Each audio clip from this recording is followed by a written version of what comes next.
जय श्री राम जी। हम चल रहे हैं रामचरितमानस अयोध्या कांड में। और अब तक हम पढ़ चुके हैं कि राम के राज तिलक की तैयारियां चल रही हैं अयोध्या में उधर। और दूसरी तरफ देवताओं ने ऐसा सरस्वती को भेजकर ऐसा बुद्धि जो है फेर दी है मंथरा की। और उसने जाकर कैसे कैसे के कई को पढ़ाकर भेज दिया है कोप भवन में।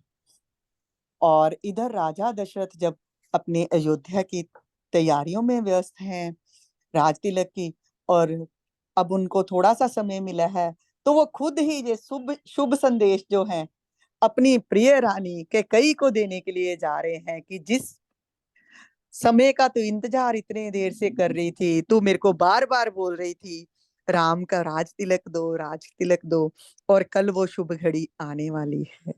हाँ जी। आगे 24 दोहे के आगे वाली चौपाई से शुरू करते हैं हम आज। कि राजा गए हैं कैकेयी के महल में, और यहाँ पर क्या चलता है, कैकेयी के महल में क्या क्या तैयारियां हो चुकी हैं राजा के स्वागत की, देखते हैं जी। कोप भवन सुनि सकुच उराऊ, भय बस अगहुड़ परई न पाऊ। सुरपति बसई बाह बल जाके, नरपति सकल रहई रुख ताके। सो सुनि तिय रिस गयउ सुखाई, देखहु काम प्रताप बढ़ाई। सूल कुलिस असी अगवन निहारे, तेरति नाथ सुमन सर मारे।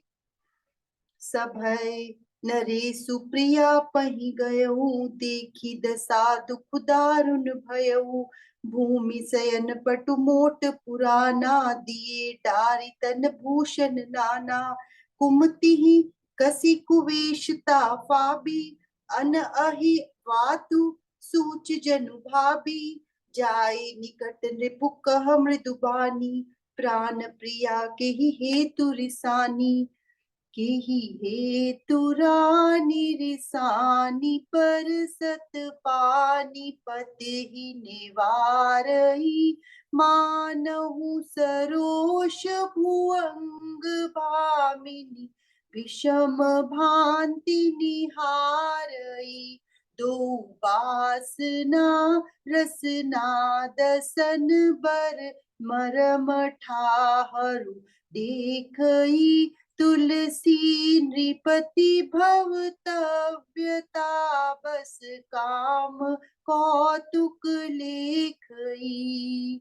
सुमखि सिलोचनी पिक बचनी, बार बार कहराऊ रामा, बार बार कहराऊ। गजगामिनी निज कोप कर, कारण मोहि सुनाऊ। सियावर राम जय जय राम, मेरे प्रभु राम जय जय राम। अनहित तोर प्रिया के कीन्हा, केहि दुई सिर केहि जमु चहलीन्हा। कहु केहि रंग कहि करो नरेसु, कहु केहि नृप ही निकासौ देसु। सकौ तोर अरि अमरौ मारी, काह कीट बपुरे नर नारी। जानसी मोर सुभाउ बरोरु, मनु तब आनन चंद चकोरु। प्रिया प्राण सुत सर्बसु मोरे, परिजन प्रजा सकल बस तोरे। जो कुछ कछु कहा कपटु करी तोही, भामिनी राम सपथ सत मोही। बिहसी मांगू मन भावती बाता, भूषण सजहि मनोहर गाता। घरी कुघरी समुझी जिय देखू, बेगी प्रिया परिहरहि कुबेशु। यह सुनी मन गुनी सपथ बड़ी, बिहसी उठी मति मंद। भूषण सजती बिलो की भृगु, मनुहु की राति निफंद। सियावर राम जय जय राम, मेरे प्रभु राम जय जय राम। अयोध्या में तो इतना आनंद छाया हुआ है, और कैकेयी के भवन में मंथरा ने आकर अंधेरा फैला दिया है। कैकेयी को समझा बुझाकर उसने कोप भवन में भेज दिया है। और जब संध्या के समय राजा दशरथ आए हैं बड़ी प्रसन्नता से कैकेयी के पास, तो क्या देखते हैं कि हर ओर अंधेरा है। और यहाँ पर ऐसा लग रहा है, तुलसीदास जी लिखते हैं, मानो साक्षात स्नेही शरीर धारण कर निष्ठुरता के पास चला गया हो। क्योंकि राजा जब आए हैं बहुत स्नेह के साथ, बहुत प्रसन्नता के साथ आए हैं। बाकी जगह तो उनको पता है, किसी ना किसी ने जाकर बता दिया है और सबको यही बोल रखा है कि कैकेयी को मैं खुद ही आकर ये शुभ समाचार दूंगा।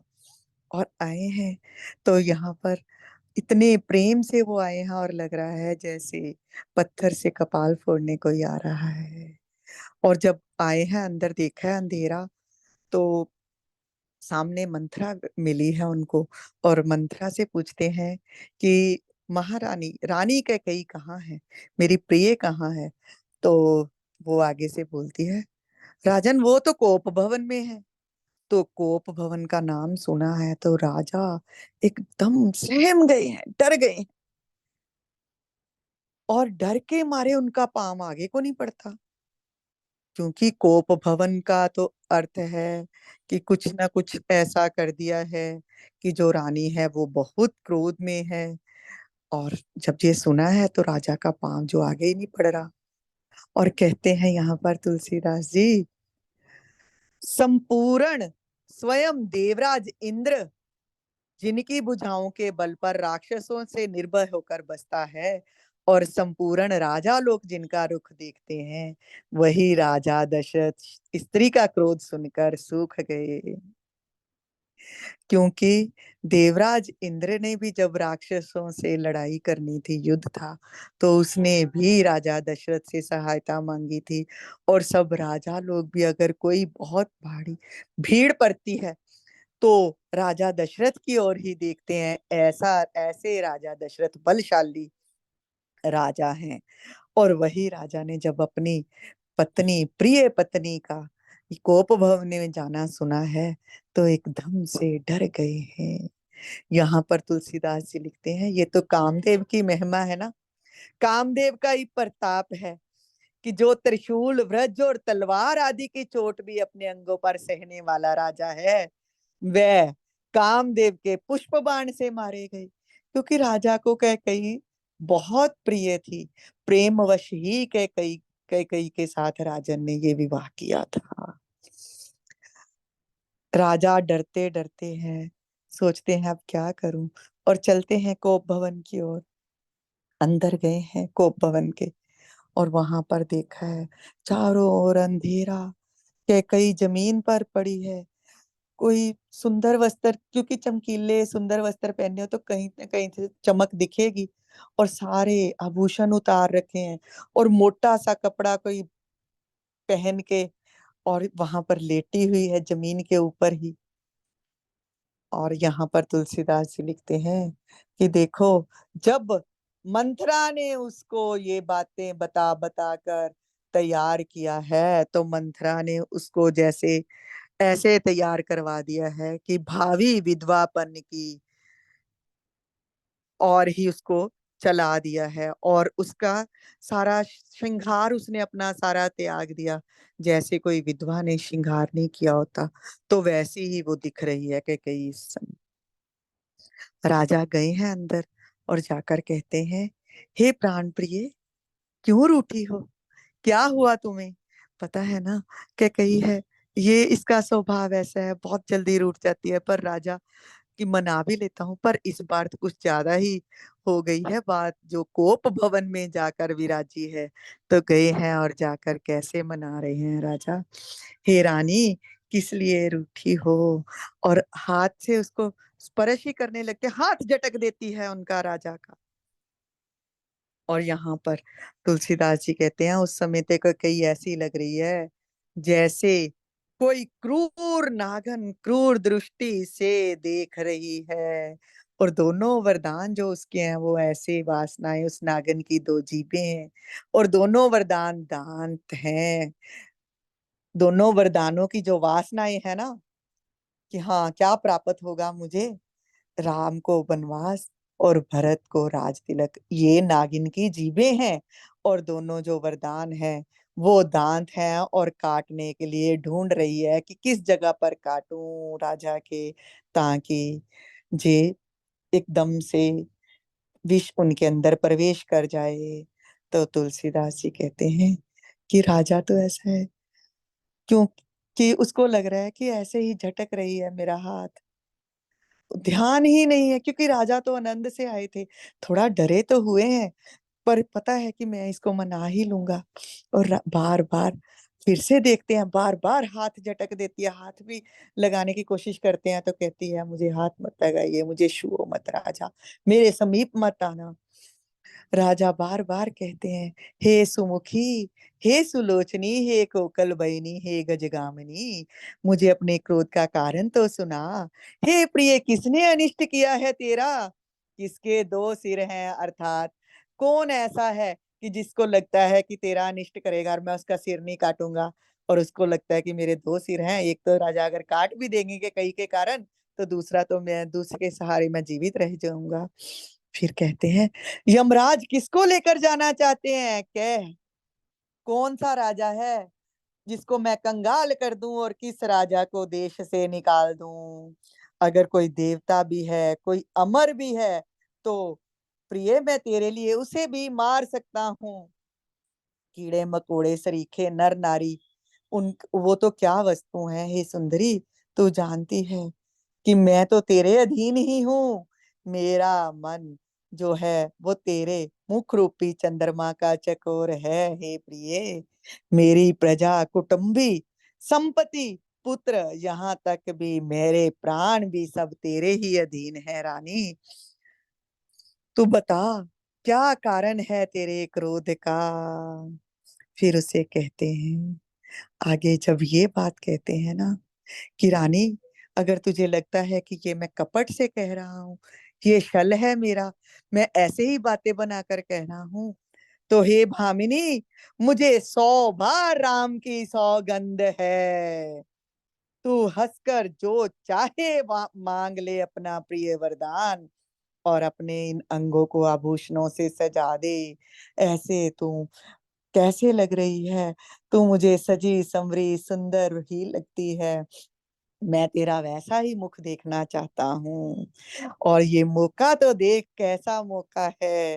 हे प्रिय, जल्दी से इस बुरे से वेश को तू त्याग दे, ये तूने बहुत अमंगलकारी वेश धारण कर रखा है।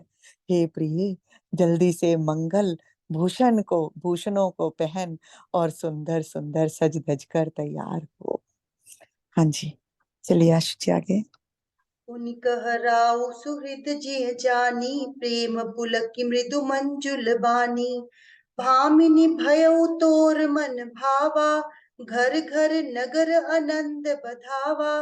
रामहु राम ही देऊ काल जुब राजू, सजहि सुलोचनी मंगल साजू।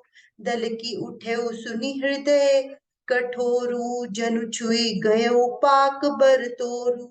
ऐसियो पीर बिहसी तेहि कोई, चोर नारी जिमि प्रगति न रोई। लखहि न भूप कपट चतुराई, कोटि कुटिल मनि गुरु पढ़ाई। यद्यपि नीति निपुण नर नाहु, नारी चरित जल निधि अवगाहु। कपट सुनेहु बढ़ाई बहोरी, बोली बिहसी नयन मुह मोरी। मागु मागु पै कहु पिय, कबहु न देहु न लेहु।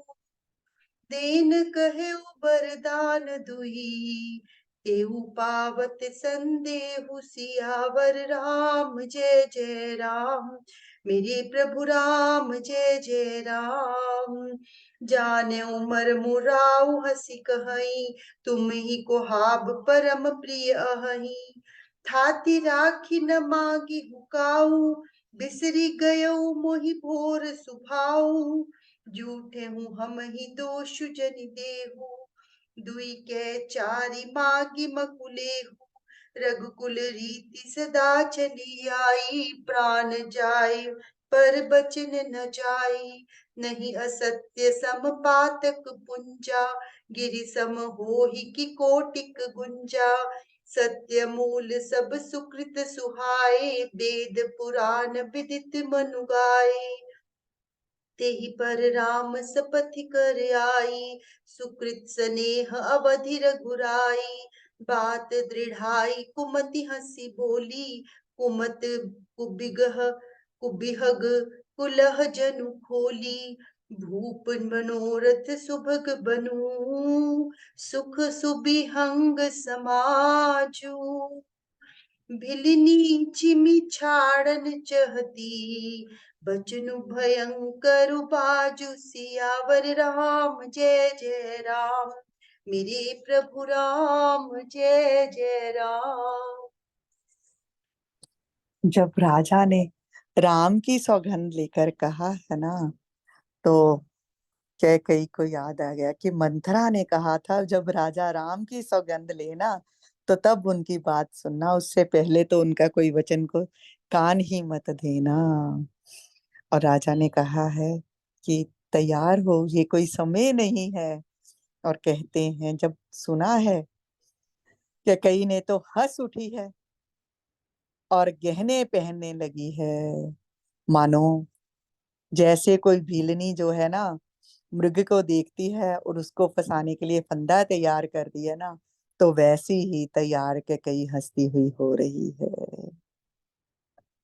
अब राजा ने जब देखा कि वाह, मान गई भामिनी, प्रिय तो मान ही गई, तो प्रेम से पुलकित हो उठे हैं और कोमल और सुंदर वाणी से बोलते हैं, हे भामिनी, हे प्रिय, तेरा मन चीता हो गया, नगर में घर घर आनंद के बधाई बाजे बज रहे हैं। तू बार बार मुझे कहती थी मेरे राम को युवराज पद दे दो, तो मैं कल ही राम को युवराज पद दे रहा हूं। इसलिए हे सुनैनी, तू मंगल साज सज, तो मंगल साज सज, तेरा मनचाहा करने जा रहा हूँ, सुबह ही ये सब हो रहा है। और ये जब सुना है ना कैकेयी ने, तो उसका जो कठोर हृदय है ना फटने लगा। कहते हैं जैसे फोड़ा हुआ हो ना, बाल तोड़ फोड़ा हुआ होता है, तो वो पका हुआ हो तो उसे कोई छू ले ना तो बहुत एकदम से चिल्ला उठता है इंसान, तो वैसे ही उसका कठोर हृदय है, वो भी फटने लगा है। ऐसी उसको भारी पीड़ा हुई है ये सुनकर। और जैसे कोई चोर की स्त्री प्रकट में नहीं ना रोती कि भेद ना खुल जाए, तो वैसे ही उस पीड़ा को भी कैकेयी ने हंसकर छिपा लिया है। हंस उठी है ये सुनकर जब राजा ने कहा है कि मैं कल राम को युवराज को पद दे रहा हूँ। अब राजा को कहाँ पता है कि यहाँ पर क्या हो चुका है, कैसे दुर्बुद्धि मंथरा ने कैकई की बुद्धि को भी पलट दिया है। और राजा उसकी कपट को, उसकी चतुराई को देख नहीं रहे, क्योंकि वो जो है कैसे गुरु की पड़ी हुई है, मंथरा की, जो कुटिल बुद्धि मंथरा है, उसने ऐसा पढ़ा रखा है, ऐसा अच्छी तरह से पढ़ाया है कैकेयी को कि राजा पहचान नहीं पा रहे और उसको बोल रहे हैं। कहते हैं राजा नीति में तो निपुण है, पर त्रिया चरित्र है ना, उसका कोई भी पार नहीं पा सकता। अब क्या किया है, अब याद तो है कैसे कैसे मेरे गुरु ने सिखाया था, कैसे कैसे मेरे गुरु मंथरा ने मुझे सिखाया है, वैसा वैसा ही करती जा रही है कैकेयी। और कपट से ऊपर से प्रेम दिखाए हैं, है ना। उधर मुंह मोड़कर हंसती हुई बोलती है, प्रिय, कहते तो रहते हो हर समय मांग मांग मांग, पर देते लेते कुछ नहीं हो, बस यही कहते हो ले, क्या चाहिए मांग, तू क्या मांगती है, क्या मांगती है, क्या मांगती है ना। तो देते तो कभी भी कुछ नहीं हो। तुम्हें याद है तुमने मुझे 2 वरदान देने को कहा, मैंने तो उनको भी कभी नहीं मांगा, क्योंकि मुझे संदेह है कि कभी मांग लूंगी तो तुम मुझे वो 2 वरदान नहीं दोगे। राजा को याद दिलवा रही है, क्योंकि राजा जब एक बार कैकेयी राज जो है ना उस पर राक्षसों ने हमला किया था, तो राजा दशरथ भी वहां पर गए थे। और उस युद्ध में कैकेयी ने आकर ना राजा की जान बचाई थी। और जो है पहले एक बार जान बचाई, क्योंकि उनका राजा का सारथी मर गया और कैकई रथ को ही किसी और रथ में थी और उछल कर उस रथ में आकर राजा का सारथी बन गई। और बाण उधर राक्षस ने छोड़ा है, तो कैकई ने एकदम से रथ नीचे करके राजा को बचा लिया। और फिर राजा के रथ का पहिया टूटा है, तो तब भी कैकई ने उस रथ के पहिए में अपनी बाजू फंसाकर रथ खड़ा कर दिया और तब भी राजा को बचा दिया, 2 बार बचाया है। और वहीं पर ही एकदम से जब राजा ने देखा कि ये तो कोई स्त्री है, और यहीं पर उनको भी कैकई से प्रेम हो गया, और कैकेयी को भी राजा दशरथ से वही प्रेम हो गया था। और कैकेयी ने तब उसके पिता ने जब कैकेयी से पूछा है तो कि तुम्हारा स्वयंवर रचाऊं, तो तभी कैकेयी ने अपने पिताजी को बोल दिया था कि नहीं, मैं राजा दशरथ से ही विवाह करना चाहती हूँ। और राजा दशरथ को उसने बोला, पर राजा ने कहा मेरी 2 रानियां पहले से हैं, मैं तुमसे विवाह नहीं कर सकता, और वापस आ गए थे अयोध्या में। और यहाँ पर आकर फिर कैकेयी राज ने फिर से निमंत्रण भेजा है राजा को विवाह के लिए, और बोला है साथ में ये कि मेरी ये इच्छा तो है ही कि मेरी पुत्री का पुत्र जो होगा वही आपके राजा राज का जो है उत्तराधिकारी बने।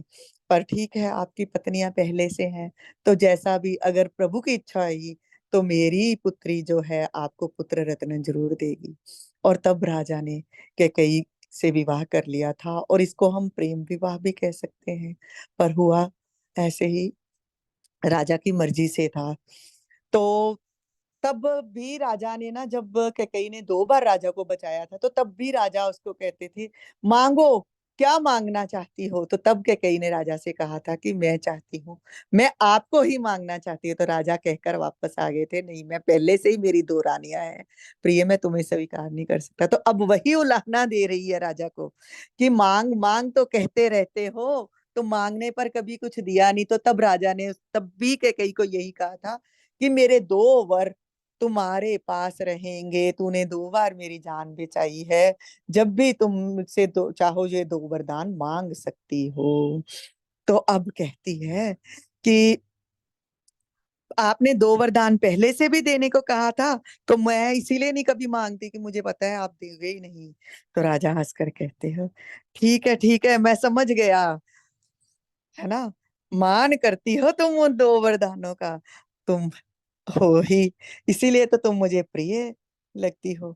अच्छा, तुमने उन 2 वरदानों को धरोहर रखा है, तूने कहा था कि इन वरदानों को मेरी धरोहर समझकर आप रखिए राजन, कभी मुझे लगेगा मांगने की जरूरत पड़ेगी तो मैं आपसे ये 2 वरदान मांग लूंगी, और मेरा भूलने का स्वभाव नहीं है। तो तूने कुछ मांगा ही नहीं, और मुझे ये प्रसंग ही याद नहीं रहा कि मैंने तुमसे 2 वरदान देने के कुछ कहा है। तुम मुझे झूठ मूठ दोष मत दो। अब तो 2 के चाहे बदले 4 मांग लो, रघुकुल में तो ये रीत है कि प्राण चाहे चले जाएं, वचन नहीं जाता, मैं असत्य नहीं कहता। तुम अपने वरदान मांगो प्रिय, मैं तुम्हें तुम्हारे वरदान दूंगा। असत्य के समान तो पापों का समूह भी नहीं है। क्या कहते हैं, करोड़ों घुंचनियां मिलकर भी कहीं पर पहाड़ के समान हो सकती हैं। जय हो। कैसा कैसा राजा ने कहा है। और ये बात वेद पुराणों में भी प्रसिद्ध है, और मनु जी ने भी कहा है कि रघुकुल में तो यही रीत चली आ रही है कि हम सत्य ही बोलेंगे। और देखो, वरदान तो तुम्हें मैंने देने को पहले से कह रहा है, रघुकुल की रीत भी है, और यहाँ पर तो अब मैंने राम की शपथ भी ले ली है, और राम तो मेरा जो है पुण्य और स्नेह की सीमा है। तो मांग प्रिय, तू जो भी मांगती है, मैं अभी तुझे वो देने के लिए प्रसन्नता से प्रस्तुत हूँ। तू जो मांगना चाहती है मांग ले। जब इस प्रकार पक्का कर लिया ना, देख लिया है राजा, तो अब जो कही है, हंसते हुए क्या बोल रही है, आगे सुनते हैं। यहाँ पर कैकेयी को कैसे, देखो, जब भी अच्छी उपमा के लिए कविराज कहते हैं मुझे उपमा नहीं मिलती है, पर जब भी बुरी उपमा के लिए कैसी कैसी उपमाएं ढूंढ कर ला रहे हैं, कहते हैं कि कई ऐसे लग रही है, ऐसे वचन बोलने वाली है जैसे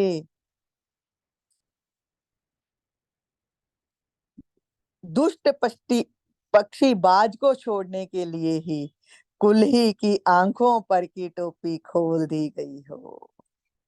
और कहते हैं राजा का मनोरथ जो है सुंदर वन है, राजा का मनोरथ एक सुंदर वन के जैसा है, और वहां पर सुख जो है समुंदर सुंदर पक्षियों का समुदाय है, और उस पर भीलनी की तरह कैकेयी जो है अपने वचन रूपी भयंकर बाज छोड़ना चाहती है। और आइए सुनते हैं क्या वर मांग रही है कैकेयी राजा से। जी। सुनहु प्राण प्रिय भावत जी का, देहु एक बर भरत ही टीका। मांगऊ दूसर बर कर जोरी, पुरबहु नाथ मनोरथ मोरी। तापस वेश विशेषी उदासी, 14 बरस राम बनवासी। सुनि मृदु बचन भूप ही अशोकु, शशिकर छुअत बिकल जिमि कोकु। गयो हमी नहीं कछु कहियावा, जनु सचान बन झपटे उलावा।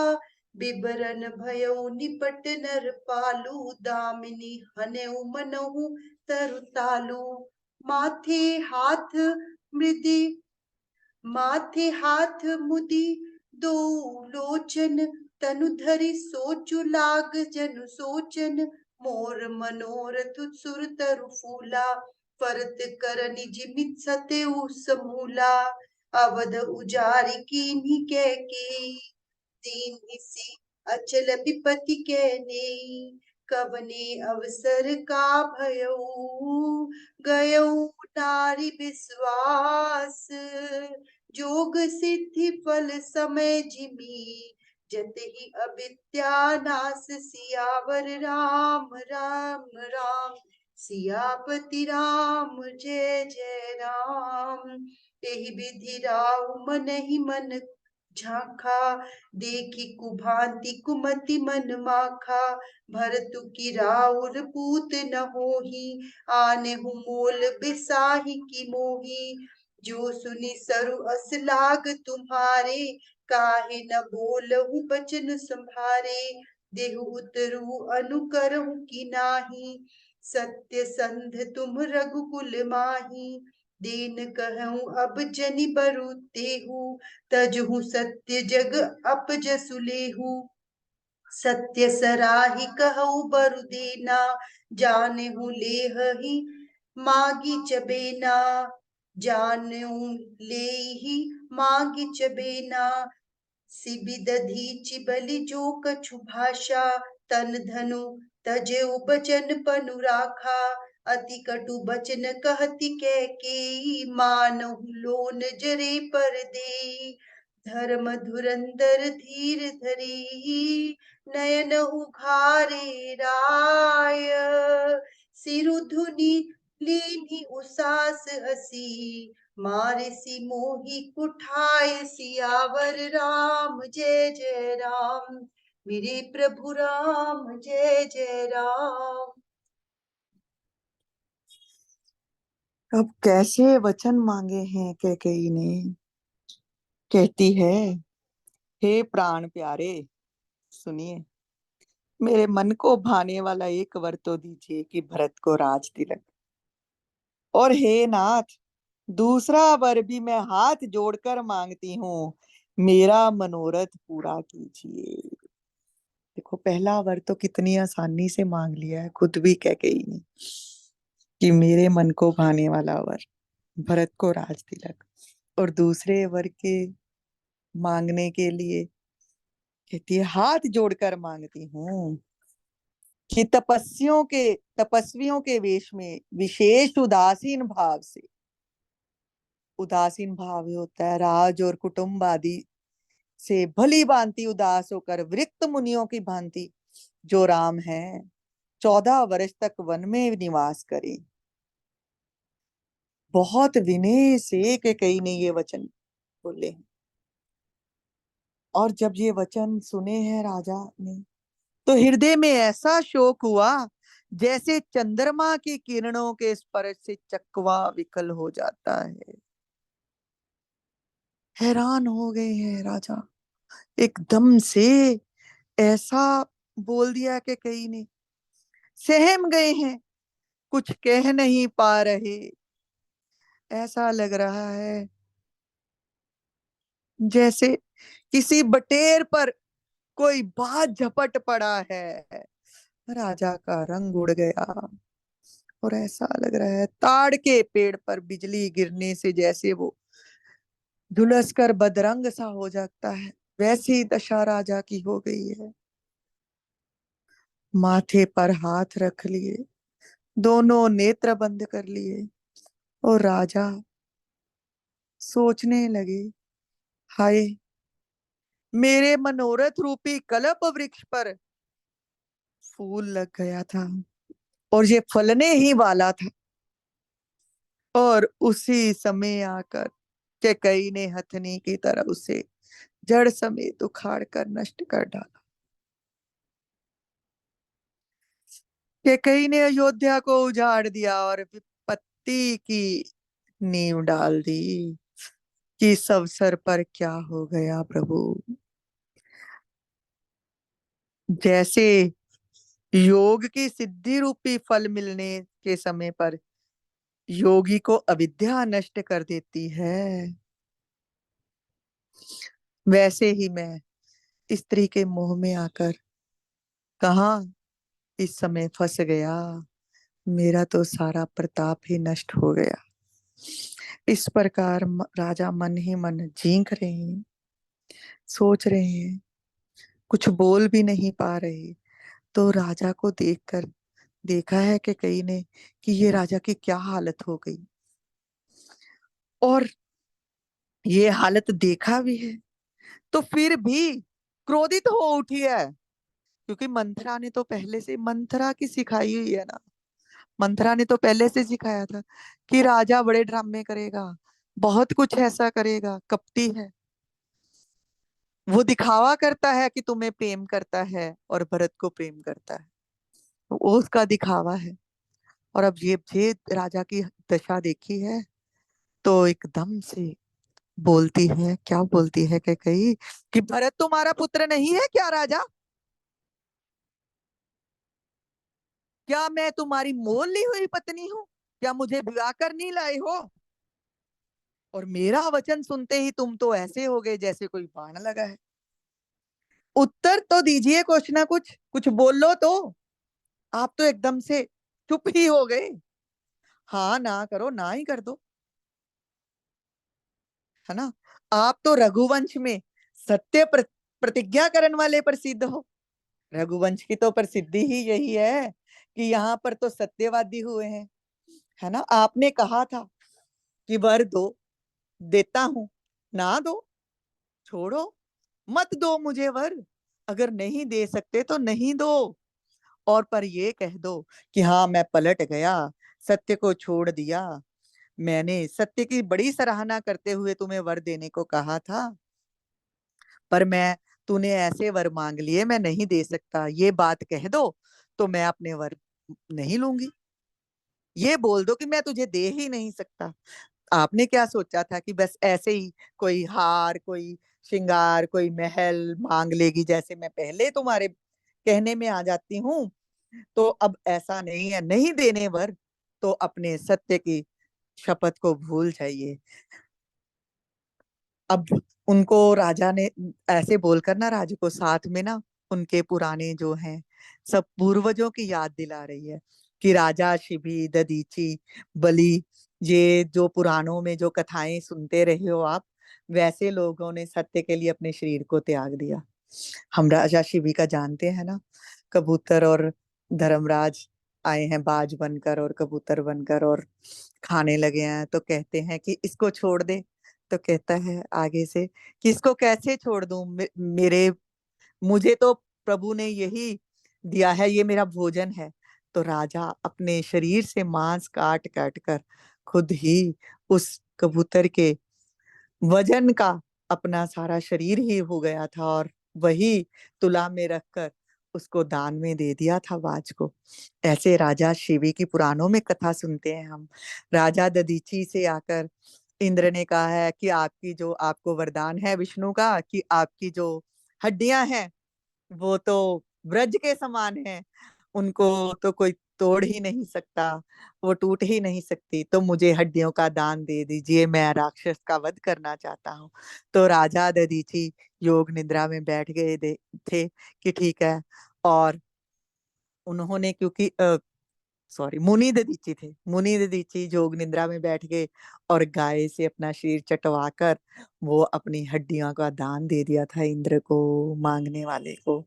और बलि को उसके गुरु भी रोकते रहे कि ये वामन जो है, विष्णु भगवान वामन अवतार बनकर आए हैं, तेरा सर्वस्व छीन लेंगे, कब से आए हैं तेरे से दान लेने। पर तब भी बलि नहीं टला। गुरु ने उसको श्रापित भी कर दिया पर नहीं टला और सत्य से नहीं डिगा, वचन दिया था, वचन अपना पूर्ण किया। और विष्णु भगवान को उसने 3 पग भूमि दान करने के लिए मान गया था। शरीर और धन त्याग कर भी उन्होंने अपने वचनों की प्रतिज्ञा को निभाया। ऐसी ऐसी पुराणों की कथाएं सुना रही है और कैकई और राजा को कह रही है, हाँ हाँ आप भी यही कह रहे हो ना, रघुकुल रीत सदा चली आई, प्राण जाए पर वचन न जाई। पर मैं फिर भी आपको ये नहीं कहती, मुझे ये वचन दीजिए, अगर आप ये बोल दीजिए कि मैं ये तुम्हें वरदान नहीं दे सकता, अपनी प्रतिज्ञा से पलट जाइए। और ऐसे ऐसे कड़वे वचन कह रही है जैसे जले पर नमक छिड़का जा रहा होता है। जय श्री राम जी। कैसे कैसे कठोर वचनों से राजा को बोल रही है कैकई। जी, यहीं तक आज, जहाँ आगे चलना है जैसी इच्छा। हाँ जी, राम राम जी। राम राम जी सभी को, राम राम जी। यहाँ पर एक बात मैंने सुनी थी कहीं पे, उन्होंने कहा कि हम क्या करते हैं कि किसी चीज को कभी दे देते, जैसे यहाँ पर दशरथ राजा ने क्या कहा कि वह वरदान जो है ना, मैं दे दूंगा तुम्हें, दे दूंगा तुम्हें। तो उन्होंने कहा कि कभी भी किसी भी चीज को किसी को देना हो तो पेंडिंग मत डालो। जब हम पेंडिंग डाल देते हैं ना तो वो उसका असर कुछ और ही हो जाता है। तो इसीलिए यहाँ पर यही शिक्षा दी जा रही है कि कोई भी चीज हमें किसी को देनी है ना, तो उसी वक्त उसका हिसाब खत्म कर दो। जब हम पेंडिंग डाल देते हैं तो ऐसे ही कई कुछ घटनाएं फिर आगे घटती रहती हैं। जय श्री राम। बिल्कुल बिल्कुल। मंगल रेणु जी भवन। जो आपने कहा ना उसका थोड़ा सा सुनिए फिर। यही बात ये हमें जैसे गीता में सिखाया, कर्तापन की भावना से कि मैं देने वाला हूँ, मांगो जो कोई मांगता है, इस भाव से जब हम चलते हैं ना कि मैं दे सकता हूँ, मैं जब मैं आ जाती है और कर्ता की भावना आ जाती कि मैं वरदान देने के लिए उत्सुक हूँ, तू मांग। किसी को भी कहीं पर भी किसी ने भी कहा है, राजा शिवी की जब हम कथा सुनते हैं वहां पर भी उन्होंने कहा कि इसको छोड़ दीजिए, आप मुझसे लीजिए, मैं देता हूं। जब मैं आ जाती है ना तो फिर कुछ भी कोई मांग सकता है। और ये मैं खत्म करने के लिए ही प्रभु ये सारी लीला रचते हैं। तो इसीलिए कहा जाता है कि कुछ भी कहीं पे भी कोई पुण्य कर्म कर रहे हो, कुछ भी कर रहे हो ना, तो ये मत कहो मैं करना चाहता हूँ। नहीं, ये मैं सच में ये बात तो बिल्कुल बहुत अच्छी आपने ये याद दिलाई। ये बात तो है ही, अगर एक एक चौपाई की हम करते हैं ना व्याख्या, तो बहुत सारी व्याख्याएं बनती हैं। एक एक शब्द की यहाँ पे व्याख्या ऐसी आती है। जैसे कई बार कोई व्रत होता है, हम सोचते हैं ना व्रत रखना है, हाँ मैं ये व्रत रखूंगा। तो फिर प्रभु ये कहते हैं अच्छा तू रखेगा तो मैं देखता हूँ, मैं लेता हूँ तेरी परीक्षा कैसे रखता है। फिर परीक्षाएं शुरू होती हैं।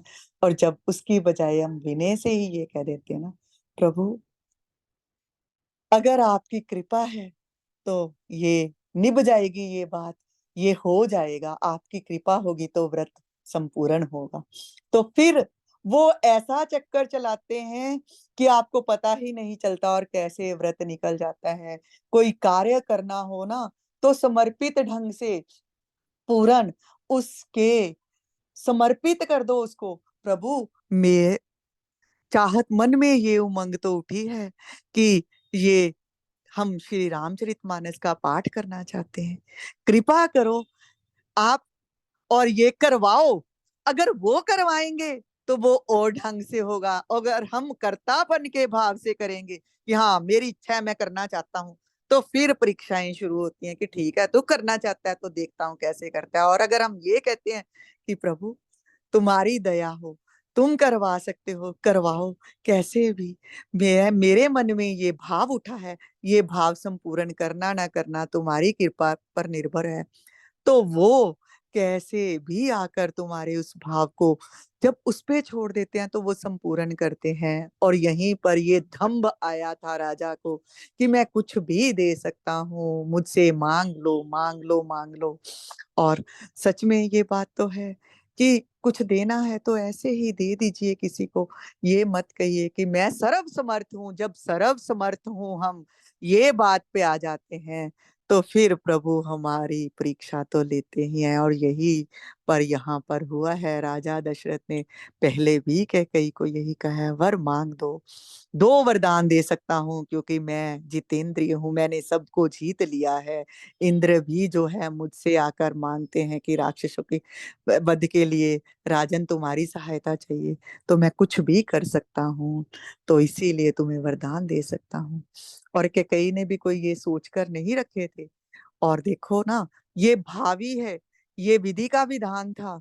कैकेयी ने अगर वो वर नहीं भी होते तो राजा ने पहले यहाँ पर भी तो सौगंध ली है राम की कि तू जो चाहती है मैं तुझे दूंगा, और जो चाहती है मैं तुझे दूंगा। जब मैं आ जाती है तो तभी ये जो है वनवास मिलता है राम को। अगर मैं नहीं आए तो राम कभी भी वनवासी नहीं हो सकते, फिर आनंद ही रहेगा, फिर अयोध्या में आनंद ही रहता अगर मैं नहीं आती तो। यही है इस जो है चीज का, इस प्रसंग का यही सार है। और है ही रामचरितमानस तो है ही ऐसा कि हमें जीवन जीने की शिक्षा, हम सोचते हैं ना गीता से ही मिलती है। हमारे हर पुराण में जो है हर शिक्षा है। और परिवारों में कैसे रहना है ये तो हमें शिक्षा रामचरितमानस से तो यहाँ पर ये बात हो रही है बार कि बार यहाँ कर करके कहते हैं ना, कि जैसे गुरु कर करके दिखाते हैं, वो कहते नहीं है, कर करके दिखाते हैं। यहाँ पे रामचरितमानस यानी कि हमारे चरित्र का विस्तार, कि हमारा मनुष्य रूप जीवन कैसा होना चाहिए, इसीलिए उन्होंने ये रामचरितमानस लिखी है। और इसे हर जगह पर शिक्षा मिल रही है, हर जगह पर शिक्षा मिल रही है। और आपने बहुत अच्छा बताया कि मैं, कि यहाँ पर शिक्षा मिल रही है, मैं दूंगा, मैं दूंगा, बार बार कह रहे कि मैं तो वर मांग मैं देता हूँ। वही बात है कि हमने कुछ भी करना है, उसको भगवान के चरण में, यानी कि है को प्रकट करना है।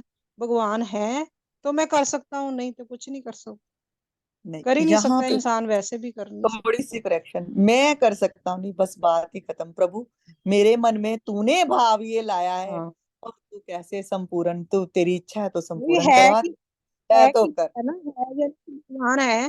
देखो जी, मेरे शरीर में अभी तक परमात्मा की कृपा है, तो मैं चल रहा हूँ, उठ रहा हूँ, बैठ रहा हूँ, बोल रहा हूँ। जब उस है की कृपा को देखेंगे तो मेरी तो खत्म हो गई ना बात। है कोई प्रकट करना है प्रकट हो गई, तो भगवान ही भगवान जो करेंगे वही करेंगे, मैं तो कुछ कर ही नहीं रहा। मेरी मैं अपने आप ही खत्म हो जय हो, जय श्री राम जी। है ही यहाँ पर तो गई। रामचरितमानस ऐसे नहीं कहते, जब मानस पीयूष है, पीते जाओ इसको, पीते जाओ पीते जाओ पीते जाओ अमृत को। जय हो। हाँ जी। मंगल भवन मंगल हारी, द्रवहु सुदशरथ अजर बिहारी। जय सिया राम, जय जय सिया राम, जय सिया राम, जय जय सिया राम, जय सिया राम, जय जय सिया राम, जय सिया राम, जय जय सिया राम, जय सिया राम, जय जय सिया राम, जय सिया राम, जय जय सिया राम। राम राम जी, सभी को राम राम जी। शुक्रिया शुक्रिया शुक्रिया, सबका शुक्रिया।